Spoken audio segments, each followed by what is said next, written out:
ઓમ નમઃ શિવાય વિદ્યાર્થી મિત્રો, ધોરણ 7 વિષય ગુજરાતી પાઠ 12 હાઈસ્કૂલમાં, જેના લેખક ગાંધીજી અને સાહિત્ય પ્રકાર આત્મકથા ખંડ છે.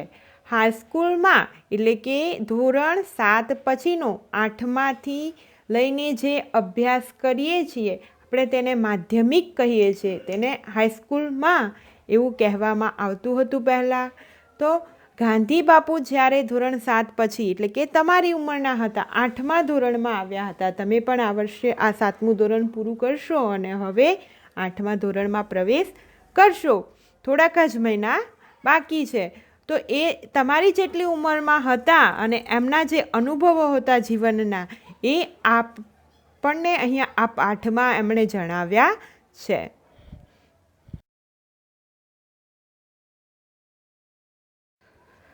ગાંધીજીનો જન્મ 2/10/1869 અને એમનું મૃત્યુ 30/1/1948 થયું.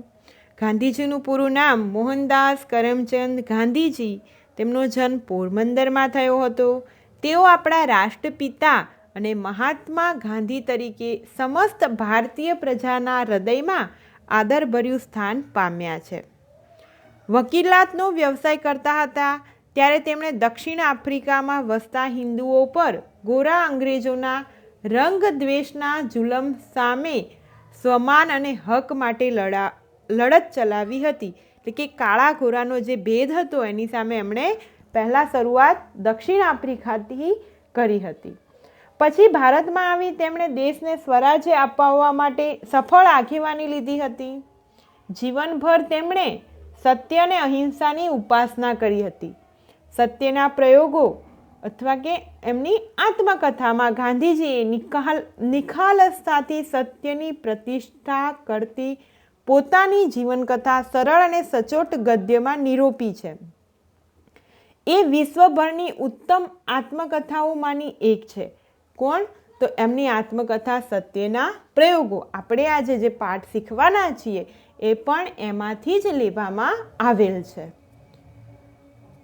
હિન્દ સ્વરાજ, આરોગ્યની ચાવી, અનાસક્તિ યોગ, મંગલ પ્રભાત, વ્યાપક ધર્મભાવના વગેરે અનેક પુસ્તકોમાં તેમના વિચારો રજૂ થયા છે. દક્ષિણ આફ્રિકાના સત્યાગ્રહનો ઇતિહાસ પુસ્તકમાં ત્યાં ચાલેલી 8 વર્ષ લાંબી સત્યાગ્રહની લડતનો ચિતાર આપ્યો છે. ઇન્ડિયન ઓપિનિયન, યંગ ઇન્ડિયા, નવજીવન, હરિજન બંધુ વગેરે વિચારપત્રોના તેઓ તંત્રી હતા. એટલે કે આ વિચારપત્રો એટલે કે આપણે જે હમણાં સામાયિક કહીએ છીએ કે ન્યૂઝપેપર કહીએ છીએ, સમાચારપત્ર, એવા ત્યારે આ પત્રો આવતા હતા. ગાંધીજીના તમામ લખાણો ગાંધીજીનો અક્ષરદેહ નામે ગ્રંથ શ્રેણી રૂપે પ્રગટ થયા છે. અહીંયા આપણે આ પણ ખાસ યાદ રાખવાનું છે કે તેમના તમામ લખાણો ગાંધીજીનો અક્ષરદેહ નામની ગ્રંથ શ્રેણીમાં પ્રગટ થયા છે. સાદગી, સ્વાભાવિકતા, સરળતા અને ભાષાનું તળપદું બળ તેમના ગદ્યની લાક્ષણિકતા છે. તેમણે રાષ્ટ્ર ઘડતર અને લોકશિક્ષણના કાર્યમાં ઉમદો ફાળો આપ્યો હતો. તો આ હતી આપણા ગાંધીજી એટલે કે આપણા બાપુ વિશેની થોડી માહિતી. આ પ્રકરણમાં ગાંધીજીની આત્મકથા સત્યના પ્રયોગમાંથી લેવામાં આવ્યું છે. ગાંધીજીના વિદ્યાર્થી જીવનના કેટલાક સ્મરણો આ આત્મકથા ખંડમાં સરળ અને સચોટ ભાષામાં આલેખાયા છે. ગાંધીજીનો બાળ વિવાહ એટલે કે બાળ લગ્ન થતાં અભ્યાસમાં પડતો વિક્ષેપ અને તેમની શરમાળ પ્રકૃતિનું તેમજ સેવાપરાયણ સ્વભાવનું સરળ આલેખન થયું છે. તેમણે કેળવણી વિશેના વિચારો પણ સ્પષ્ટ રીતે રજૂ કર્યા છે.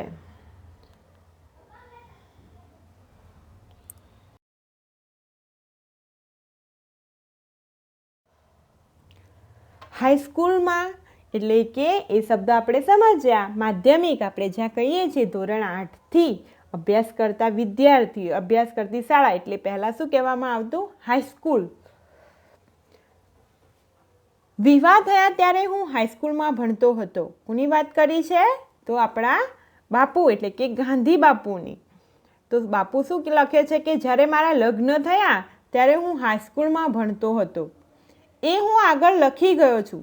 તે વેળા અમે ત્રણેય ભાઈ એક જ સ્કૂલમાં ભણતા હતા. એટલે કે ગાંધી બાપુ અને એમના બે ભાઈ એમ ત્રણેય જણા એક જ સ્કૂલમાં ભણતા હતા. જ્યેષ્ઠ બંધુ ઉપલા ધોરણમાં હતા અને જે ભાઈના વિવાહની સાથે મારા થયા હતા તે મારાથી 1 વર્ષ આગળ હતા.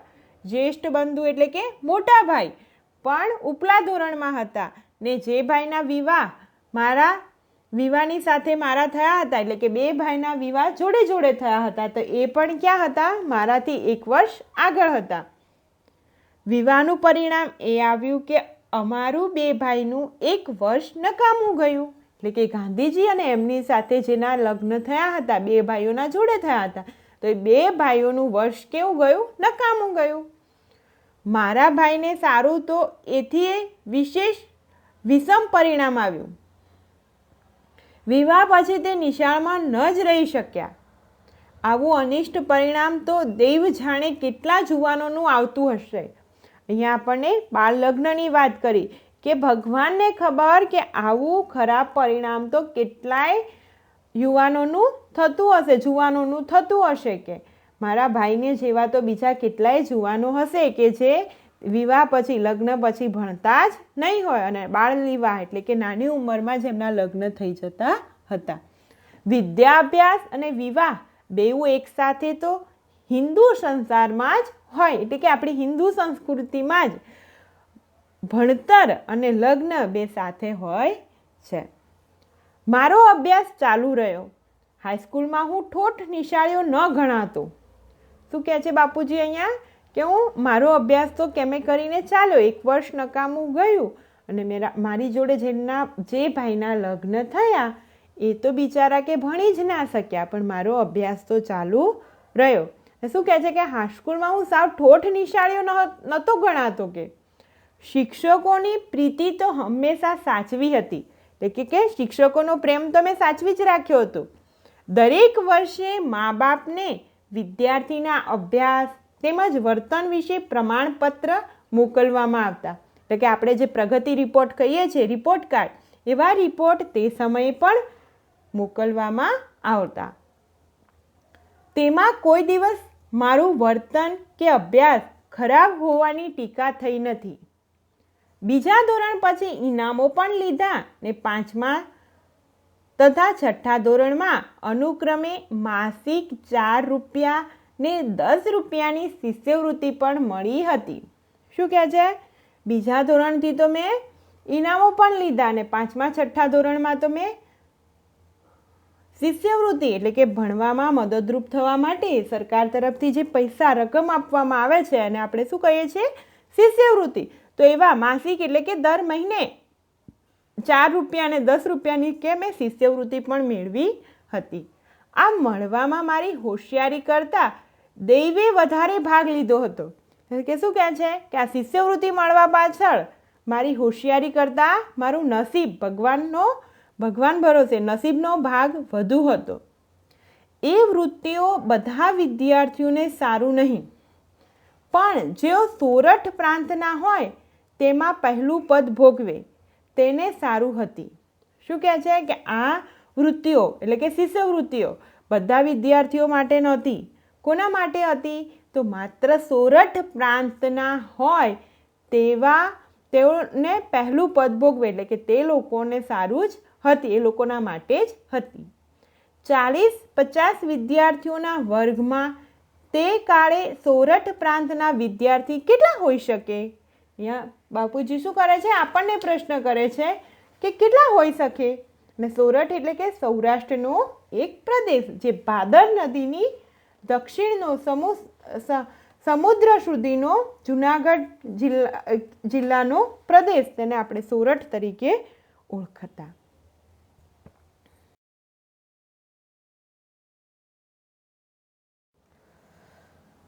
અહીંયા તમને ચિત્રમાં શિક્ષક અને વિદ્યાર્થીઓ દેખાતો એક ફોટો મૂકવામાં આવ્યો છે જે આપણી બુકમાંથી છે. મારું પોતાનું સ્મરણ એવું છે કે મને મારી હોશિયારીને વિશે કંઈ માન નહોતું.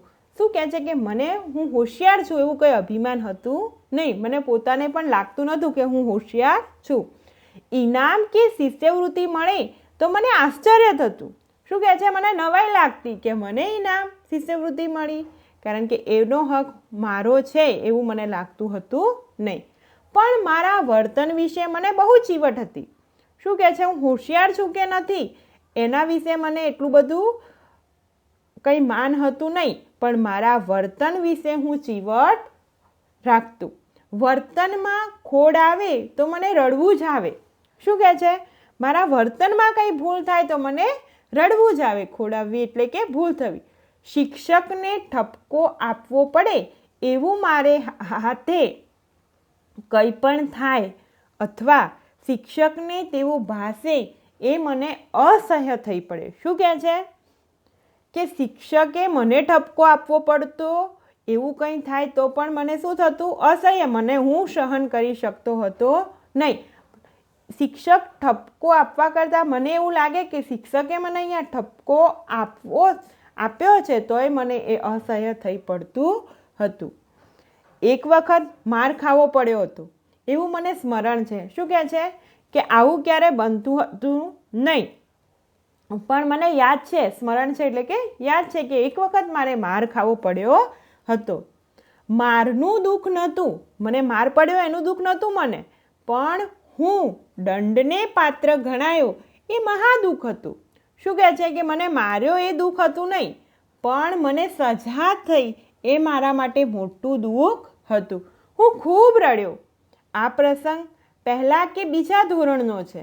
ક્યાંનો છે? એ પહેલાં કે બીજા ધોરણમાં ભણતા હતા ત્યારે ક્યારેક એમને માર પડ્યો હશે એનું દુઃખ પણ એમને ખૂબ જ છે. બીજો પ્રસંગ 7મા ધોરણનો છે. તે વખતે તોરાબજી એલચજી ગીમી હેડમાસ્તર હતા. હેડમાસ્તર એટલે કે પ્રિન્સિપાલ, આચાર્ય. તે વિદ્યાર્થી પ્રિય હતા, એટલે કે વિદ્યાર્થીઓને વધુ ધ્યાનમાં રાખતા, કેમ કે તેઓ નિયમ જળવાવતા હતા. વિદ્યાર્થી પ્રિય હતા એટલે કે કડક શિસ્ત પાલન કરાવતા હતા, નિયમોનું પાલન કરાવતા હતા, પદ્ધતિસર કામ કરતા ને લેતા તથા શિક્ષણ ઠીક આપતા. શિક્ષણ પણ કેવું આપતા હતા કે સારું, અને દરેક કાર્ય નિયમથી પદ્ધતિથી કરાવતા. તેમણે ઉપલા ધોરણના વિદ્યાર્થીઓને સારું કસરત, ક્રિકેટ ફરજિયાત કર્યા હતા. ઉપલા ધોરણ એટલે કે આપણી પ્રાઇમરી હોય તો 1 થી 4 આપણે નીચલા ધોરણ કહીએ, જ્યારે 5, 6, 7ને શું કહીશું? ઉપલા ધોરણ. એટલે કે મોટા બાળકો માટે કસરત અને ક્રિકેટ કેવું ફરજિયાત કર્યા હતા. મને તેનો અણગમો હતો. ફરજ પડી તે પહેલાં તો કદી કસરત, ક્રિકેટ કે ફૂટબોલમાં ગયો જ નહોતો. શું કહે છે? કે જ્યાં સુધી ફરજિયાત ના થયું ત્યાં સુધી આ બધી વસ્તુથી તો હું દૂર જ હતો. ન જવામાં મારી શરમાળ પ્રકૃતિ પણ એક કારણ હતું. શું કહે છે? કે આ બધામાં મેં ભાગ નહોતો લીધો એના પાછળનું કારણ શું હતું? કે મારો સ્વભાવ કેવો હતો? શરમાળ. એના લીધે હું ગયો હતો નહીં. હવે હું જાઉં છું કે એ અણગમો મારી ભૂલ હતી. શું કહે છે? કે હવે હું જોઉં છું કે એ અણગમો મારી ભૂલ હતી. શું કહે છે બાપુજી? કે હવે મને ખબર પડે છે કે એ ક્રિકેટ અને કસરતમાં ન જવું એ મારી શું હતી? કે ભૂલ હતી. કસરતને શિક્ષણની સાથે સંબંધ ન હોય એવો ખોટો વિચાર તે વેળા હું ધરાવતો હતો. શું કહે છે બાપુજી? કે ત્યારે હું એવો વિચાર રાખતો હતો કે કસરતને શિક્ષણને કંઈ લેવા દેવા નથી. આપણે તો અઠવાડિયામાં એકવાર MD કરવાનું આવે તો આપણને ના ગમતું હોય તો સર પેટમાં દુખે છે, માથું દુખે છે એવું બાનું કાઢી દઈએ છીએ. તો આ બાપુજી ગાંધી બાપુ પણ એવું જ વિચારતા હતા કે આ શિક્ષણ અને કસરતને કંઈ લેવા દેવા છે નહીં. પણ હમણાં આપણને શું કહે છે? કે એ મારો વિચાર કેવો હતો? ખોટો હતો. પાછળથી સમજ્યો કે વ્યાયામને લીધે શારીરિક કેળવણી ને માનસિકતાનું જેવું જ સ્થાન વિદ્યા અભ્યાસમાં હોવું જોઈએ. એટલે અહીંયા ગાંધીજી બાપુ આપણને જણાવે છે કે પાછળથી એ મને સમજાયું કે વ્યાયામ એટલે કે કસરતના લીધે શારીરિક કેળવણી થાય છે, માનસિકતા પણ આપણી કેવી થાય છે? કે સારી થાય છે.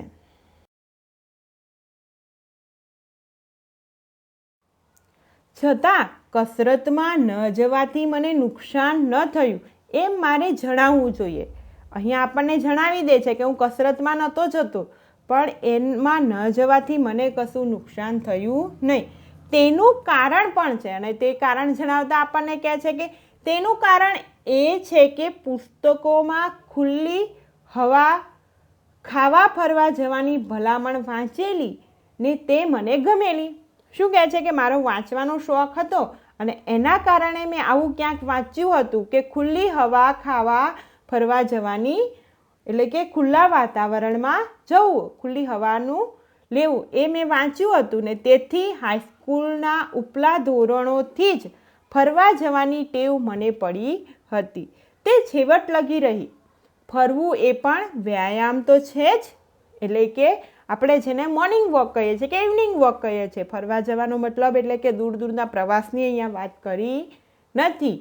તેથી મારું શરીર પ્રમાણમાં કસાયેલું બન્યું. એટલે શું કહે છે કે મારું શરીર વ્યાયામમાં ના ગયો, પણ આ ચાલવાની ટેવના લીધે કે મારું શરીર પ્રમાણમાં જ રહ્યું. અણગમાનું બીજું કારણ પિતાજીની સેવા કરવાની તીવ્ર ઈચ્છા હતું. શું કહે છે? પહેલું કારણ તો આપણે જણાવ્યું, અને બીજા કારણમાં શું કહે છે કે આ કસરત પ્રત્યેના અણગમાનું બીજું કારણ શું? તો મારા પિતાજીની સેવા કરવાની મારી ઈચ્છા. નિશાળ બંધ થાય કે તરત ઘેર પહોંચી સેવામાં પડી જતો. જ્યારે કસરત ફરજિયાત થઈ ત્યારે આ સેવામાં વિઘ્ન પડ્યું. પિતાજીની સેવા કરવાને ખાતર કસરતની માફી મળવી જોઈએ એવી વિનંતી કરી, પણ ગિમી સાહેબ શાના માફી આપે? શું કહે છે કે જ્યારે ફરજિયાત થયું ત્યારે પિતાજીની સેવામાં વિઘ્ન પડ્યું અને સેવા કરવાને ખાતર કસરતની માફી મળવી જોઈએ એવો વિનંતી પત્ર લખેલો, પણ ગિમી સાહેબ શાના માફી આપે કે એક શનિવારે નિશાળ સવારની હતી.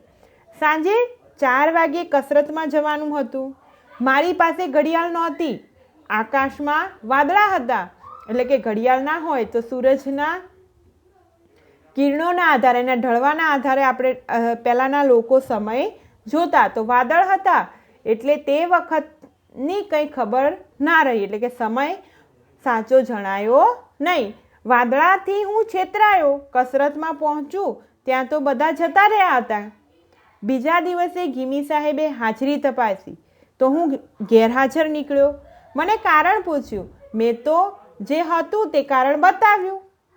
તેમણે તે સાચું ન માન્યું અને મારો 1 આનો કે 2 આના કેટલો એ બરાબર યાદ નથી, પણ શું થયું કે દંડ થયો મને. એક દિવસ હું ગેરહાજર હતો એનો દંડ થયો.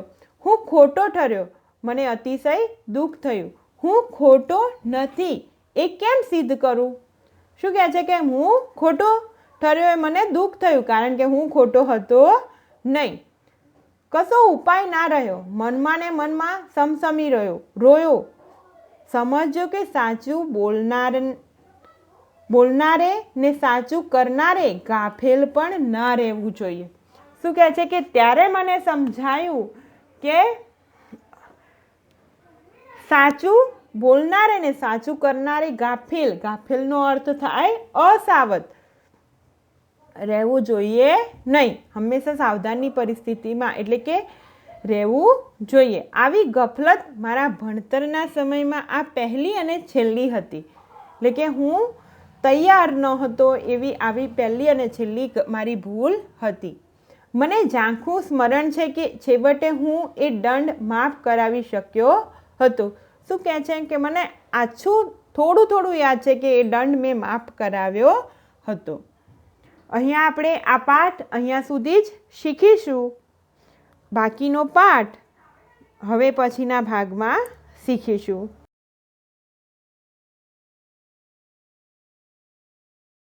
તો આપણું આજનું હોમવર્ક છે, તમે આપણો આ પાઠ 12 હાઈસ્કૂલમાં આખો એકવાર ઘરે બેસી શાંતિથી વાંચન કરશો. વાંચન કરવો એ જ આજનું આપણું હોમવર્ક છે.